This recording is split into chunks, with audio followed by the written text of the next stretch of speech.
El Señor esté con ustedes. Y con tu espíritu.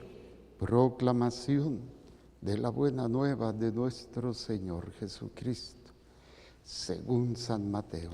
Gloria a ti, Señor. En aquel tiempo, Jesús dijo a sus discípulos: tengan cuidado de no practicar sus obras de piedad delante de los hombres para que los vean. De lo contrario, no tendrán recompensa con su Padre Celestial. Por lo tanto, cuando des limosna, no lo anuncies con trompeta, como lo hacen los hipócritas en las sinagogas y por las calles, para que los alaben los hombres. Yo les aseguro que ya recibieron su recompensa. En cambio, cuando tú des limosna, que no sepa tu mano izquierda lo que hace la derecha, para que tu limosna quede en secreto, y tu Padre que ve lo secreto te recompensará. Cuando ustedes hagan oración, no sean como los hipócritas, a quienes les gusta orar de pie en las sinagogas y en las esquinas de las plazas, para que los vea la gente. Yo les aseguro que ya recibieron su recompensa. Tú, en cambio, cuando vayas a orar, entra en tu cuarto, cierra la puerta y ora ante tu Padre, que está allí en lo secreto. Y tu Padre que ve lo secreto te recompensará. Cuando ustedes ayunen, no pongan cara triste, como esos hipócritas que descuidan la apariencia de su rostro, para que la gente note que están ayunando. Yo les aseguro que ya recibieron su recompensa. Tú, en cambio, cuando ayunes, perfúmate la cabeza y lávate la cara, para que no sepa la gente que estás ayunando, sino tu Padre que está en lo secreto. Y tu Padre que ve lo secreto te recompensará. Palabra del Señor. Gloria a ti, Señor Jesús. Por la lectura del Santo Evangelio, sean perdonados nuestros pecados veniales. Brevemente sentados, por favor. Había un comercial donde sale un papá en su rancho y con una camioneta de una marca conocida, ¿no? Entonces está el hijo chiquito, o más o menos, y el papá le dice: hijo, un día todo esto será tuyo. Y el niño le dice: ¿y la Cheyenne, papá? O sea, como diciendo: yo quiero el carro, ¿qué me vas a dejar tú? Parece simple, ¿no? Pero pues sí, los hijos aprenden a valorar lo que los padres valoran más. Lo que los padres, a veces no con palabras, sino con acciones, van demostrando lo que para ellos es más importante.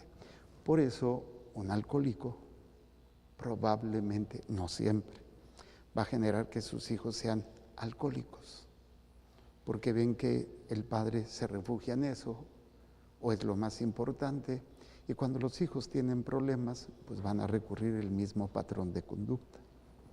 Lo mismo sucede con cualquier otra actividad, positiva o negativa, el alcohol, la droga, o también la oración. ¿Sí? Esto es tan importante y tan determinante que va a descubrir qué es lo más importante para esa criatura cuando crezca.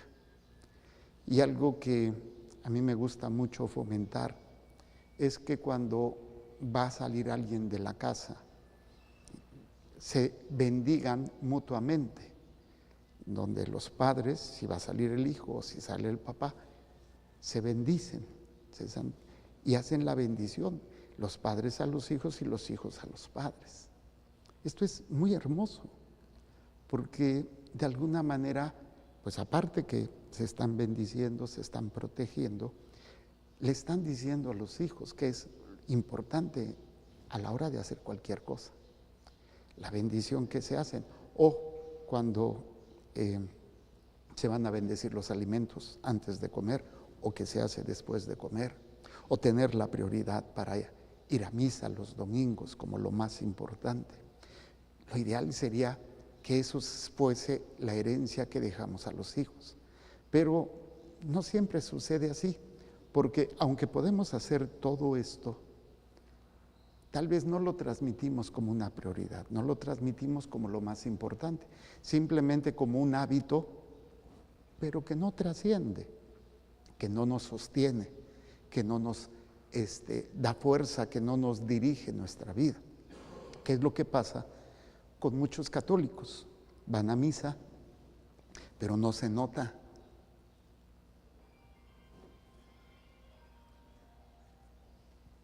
Porque desgraciadamente no es algo que los alimenta verdaderamente, que los guía, los fortalece y sobre todo no es su prioridad. Algunos pueden venir a misa sin falta todos los domingos, pero repito, es algo más y no es la realidad más importante. Y ya no qué decir sobre, pues obviamente, la vida sacramental, la confesión, la comunión. Y todavía más profundo y más fuerte, que creo que es la clave de todo, que lo más prioritario sea hacer la voluntad de Dios. Cuando vemos los frutos de una vida, de una persona que vive buscando, que vive luchando por hacer la voluntad de Dios, se van a ver muchos frutos. Y cuando veo esos frutos no me refiero a que te va a ir bien, que todo va a estar bien. No, esos frutos, o aparentes frutos, le puede suceder a una persona que se porta mal, le va bien, tiene dinero, tiene salud, tiene todo lo que quiere. No me refiero a que si nosotros buscamos hacer la voluntad de Dios, me va a suceder eso. Puede que sí, pero no es lo prioritario. Entonces, cuando la fuerza más importante que nos mueve es agradar y servir a Dios, obedecer a Dios, los frutos se van a ver sobre todo en los momentos difíciles, en las pruebas, en las adversidades, en los sufrimientos. Y ver cómo papá o mamá o juntos enfrentan todo eso desde los frutos de hacer la voluntad de Dios, entonces las cosas cambian. Es importante entender esto porque cuando tú te vayas, y no sabemos cuándo va a ser, ¿qué herencia o qué enseñanza le estás dejando a tus hijos, a tus nietos, a tu pareja, a tus amigos, e incluso también a tus enemigos? ¿Qué es lo que les estás dejando de herencia? Porque al final de cuentas, aquellos que hacen la voluntad de Dios están preparados para todo. Y cuando digo preparado no quiere decir que sepa lo que va a pasar o que no les va a pasar cosas malas. Simplemente que podrán caminar por valles oscuros, por situaciones dolorosas y van a seguir adelante. Eso es la mejor herencia. Hacer la voluntad de Dios y enseñarle a esos hijos que eso es la fuerza más grande y más poderosa. Esto traducido en la primera lectura, vemos a estos dos personajes. Elías, que es prototipo de los profetas, de hecho es el que se va a aparecer junto con Moisés, a Jesús en la transfiguración, representando la ley, que es Moisés, y los profetas, que es Elías. Entonces, este personaje tiene varias características, lo oíamos el día de ayer, no es cierto, no fue ayer, sí, fue Elías, cuando está denunciando las cuestiones que están haciendo con Nabot, que le quitan la tierra, le quitan la viña, ¿sí? Y bueno, como también pues se va a enfrentar a los profetas de Baal y los va a vencer. Bueno, una serie de actos que no es nada más porque sí, es porque como profeta busca, quiere hacer la voluntad de Dios. Y entonces un signo muy interesante, que es el que nos puede ayudar a interpretar mejor esto, cuando están Elías y Eliseo para cruzar el río, dice que los acompañaban 50 hombres de la comunidad de los profetas. Dice, los cuales al llegar Elías y Eliseo a la orilla del Jordán, se detuvieron a cierta distancia de ellos. Elías tomó su manto, lo enrolló y con él golpeó las aguas. Estas se separaron a un lado y a otro, y ambos pasaron por el río sin mojarse. Esto, recuerden que también representa la vez de Moisés, cuando con su bastón se abrió el mar y pasó todo el pueblo para ser liberado. Aquí va a representar para todos nosotros nuestro bautizo, pero también va a representar el hecho de que en medio de esa dificultad, porque a veces el mar representa el caos, pues cómo puede encontrarse el orden y permitir pasar por en medio de esa situación sin quedarse atorado, sin quedarse atascado. Ustedes recuerdan que cuando los egipcios, iban todos los judíos pasando y no se atoraban sus carros, ni sus animales, ni ellos. Pero en cambio los egipcios sí se atoraron. Esa es la diferencia cuando pasamos por situaciones de dolor, de sufrimiento, e incluso también de mucha bendición y de que nos vaya bien, no atorarnos en eso. Entonces, el que se abra el mar o el río para que pasen, representa el poder hacer lo que tengo que hacer a pesar de lo que estoy enfrentando y lo que estoy viviendo. ¿Qué es lo que va a suceder? Eliseo, le va a decir a Elías que él quiere que le dé parte de su espíritu, o sea, parte de lo que implica estar con Dios. Fíjense estas palabras. Cuando el Señor iba a arrebatar a Elías en un remolino hacia el cielo, ese día Elías y Eliseo habían salido a Gilgal. Al llegar a Jericó, Elías le dijo a Eliseo: quédate aquí, porque el Señor me envía al Jordán. Respondió Eliseo: por Dios, por tu vida, que no te dejaré ir solo. Y se fueron los dos juntos. Después de cruzar el río, Elías le dijo a Eliseo: pídeme lo que quieras que haga por ti antes de que sea arrebatado de tu lado. Piensa el momento de tu muerte. Piensa ese momento. Yo no sé cuántos lo hayan hecho. Yo sí lo pienso. Y esto a veces puede ser de miedo, pero también de esperanza. O también de ubicarte, que es lo prioritario. Pero piensa, estás en tu lecho de muerte y están tus seres queridos. Y tienes la oportunidad de decirles: ¿qué quieres que haga por ti? ¿Qué quieres que haga por ti? Ay, no, papá, pues déjame el carro, déjame la casa, no, pues sabes qué, tu cuenta, o no sé, ¿qué creen que va a pedir o van a pedir sus hijos el día de su muerte? En el hecho. Aquí obviamente está refiriéndose al momento en que Elías va a ser arrebatado al cielo. Pero nosotros no vamos a ser arrebatados, nosotros nos vamos a estirar la pata y nos vamos a morir. ¿Qué es lo que van a pedirte tus hijos si tú les dices qué quieres que haga por ti? Qué hermoso sería, padre, mamá, que yo pueda tener la fe que tú tienes, que yo pueda tener el amor que tú tienes a Dios. ¿Cuántos hijos, cuántos de sus hijos creen que van a pedir eso a ustedes? Y no importa que nunca lo hayas hecho, que a lo mejor tu conversión, tu hacer la voluntad de Dios, ya lo hiciste ya de grande, de ruquito, pero no importa. Y ahí es donde, si no te lo piden, pues tú lo das. Pues yo los bendigo con el poder de Dios, para que el Señor esté con ustedes. Pero piensa ahorita, si tú te estuvieras muriendo, ¿qué cosa te pedirían tus hijos? ¿Cuál es tu mayor tesoro?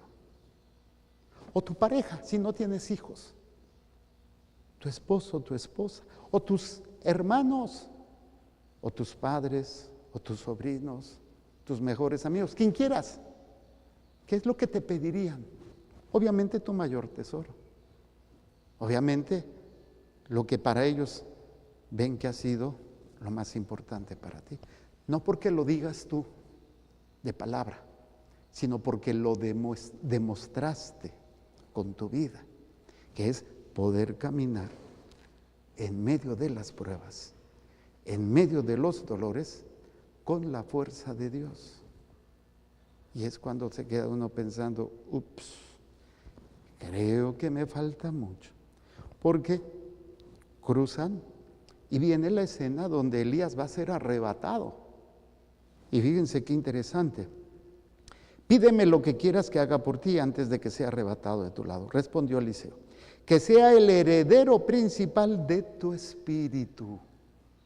Obviamente está hablando del Espíritu de Dios, de esa relación personal, de esa intimidad que viene con Dios, de hacer lo que Dios le está pidiendo.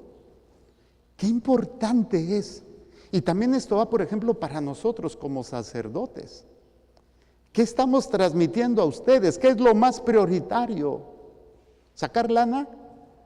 ¿Estar bien nosotros? ¿O transmitirles a ustedes el Espíritu de Dios? Obviamente a través de los sacramentos, pero también a través del testimonio, a través del servicio, del ministerio para el cual estamos llamados.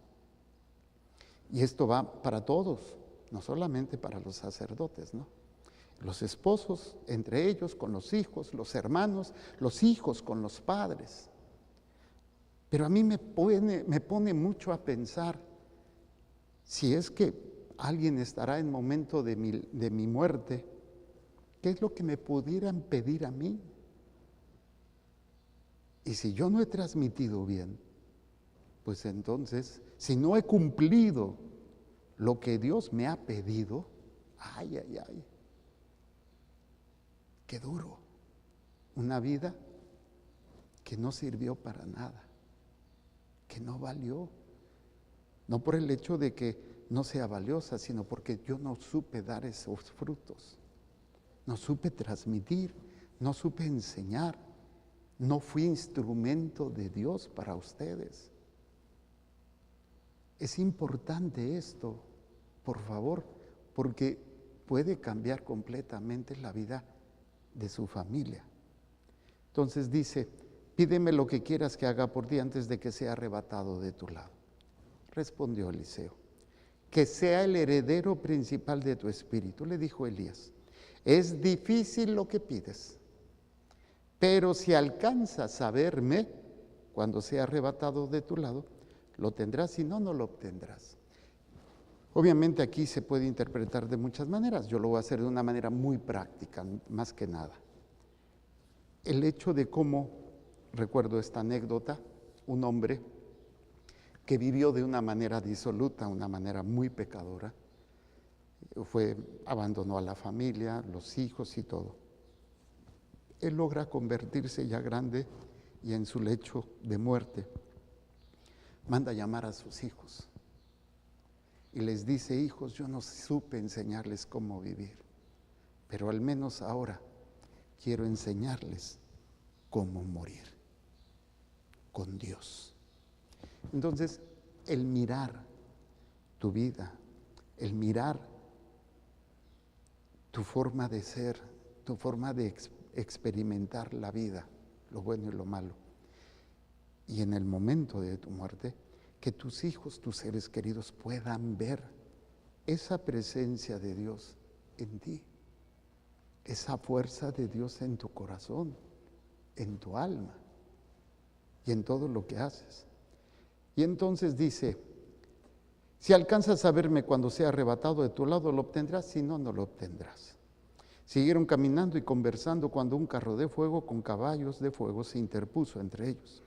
Elías subió al cielo en un remolino. Eliseo lo veía alejarse y le gritaba, Padre mío, carro y auriga de Israel.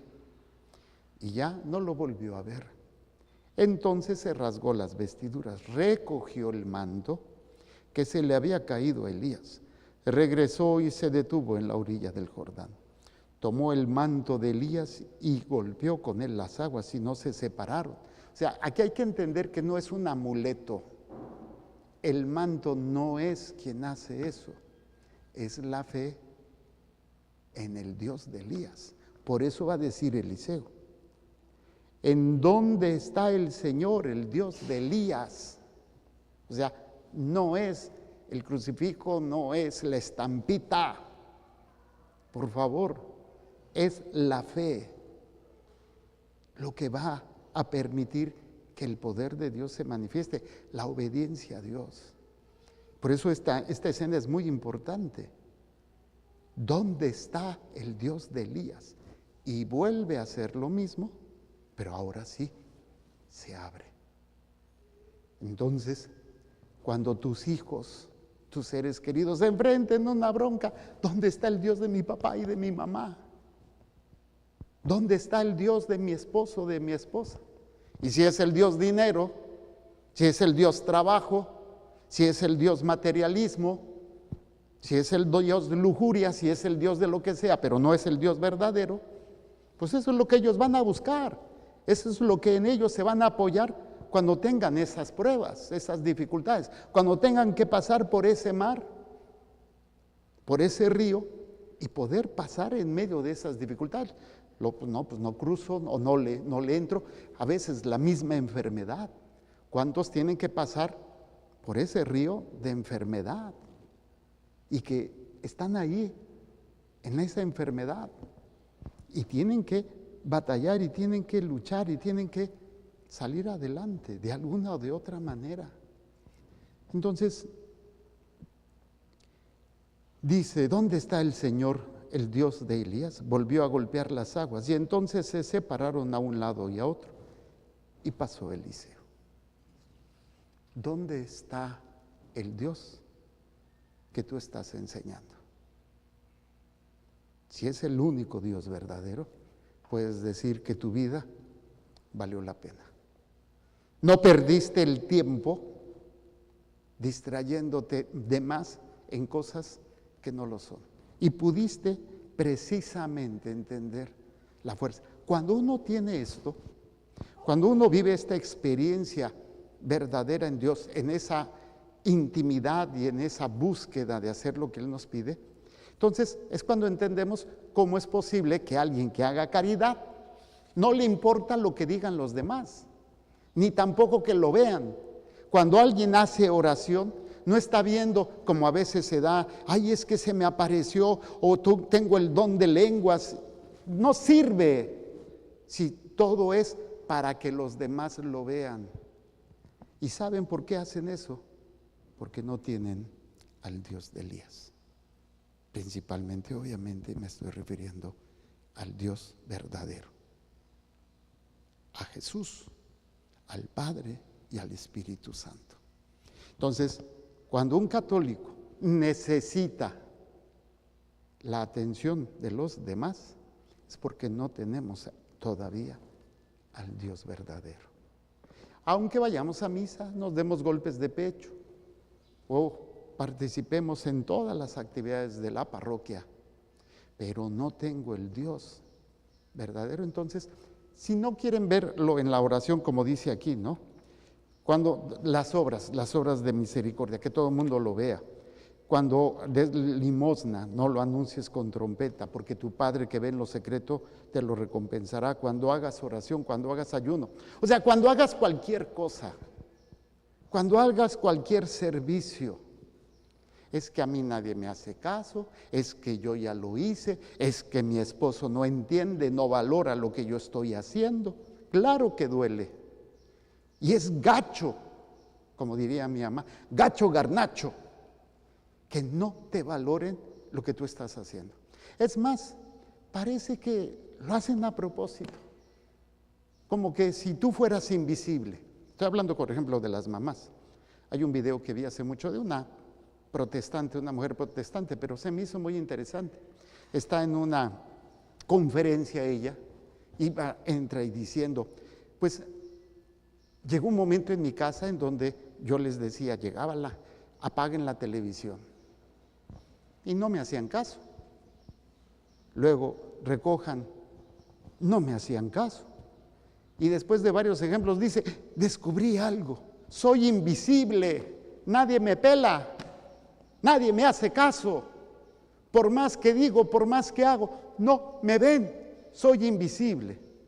Y luego sale con un librote grandote en donde se narran las construcciones de las grandes catedrales.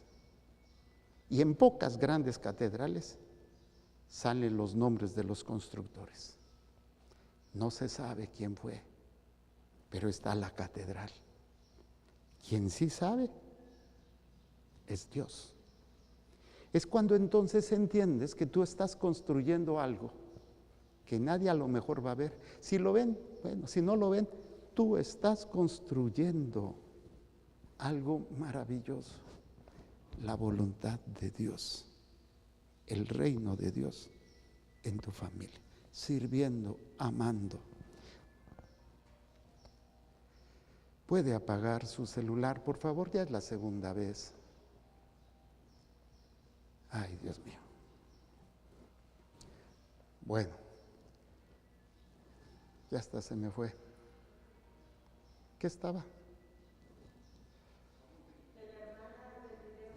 Sí, no, sí, de la señora esta del video. Tú vas a construir y probablemente no lo reconozcan. O si lo reconocen, va a ser después de que te mueras. Ahora que el Papa fue a esta catedral, a este templo majestuoso de la Sagrada Familia, 100 años construyéndose, 100 años. Y la torre dedicada a Jesucristo. Y bueno, pues ahí está, no se sabe quién, cuándo, cómo. Se menciona de el que lo inició Gaudí, creo que se apellida, el señor este.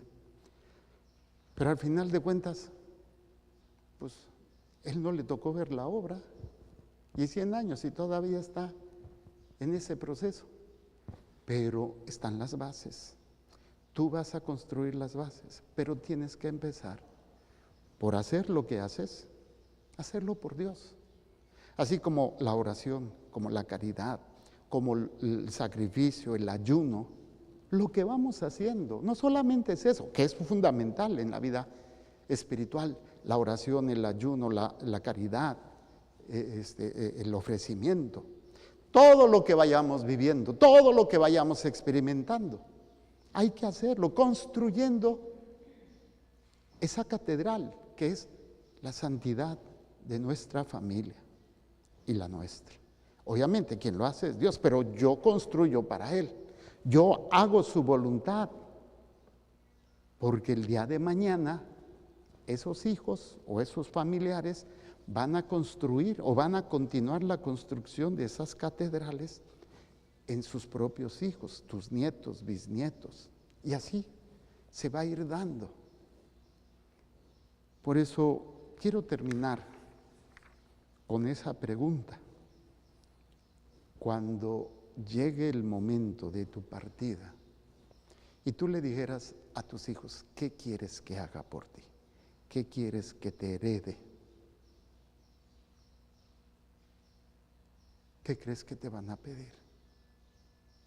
Si llegan a pedir tu fe, si llegan a pedir tu relación con Dios o tu bendición, quiere decir que lograste hacer algo extraordinario con ellos.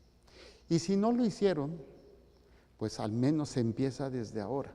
Y si no te toca que pidan eso, ya está sembrado, al menos en tu diario ofrecimiento, en tu diario entrega, y en que incluso en tu quehacer que nadie ve, en tu preparar la comida o en tu salir a trabajar como hombre, en mantener y sostener a tu familia que nadie ve y que nada más están acostumbrados a estirar la mano y dame, dame, dame. Tú estás construyendo algo que solamente Dios ve. Y cuando tú ves eso, que Dios lo ve, ya no estás buscando el reconocimiento, el aplauso, no estás buscando que los demás vean lo que haces, sino que los demás, aunque no lo vean, sean bendecidos por Dios a través de tus obras y a través de tu propia vida. Hagamos un momento de silencio.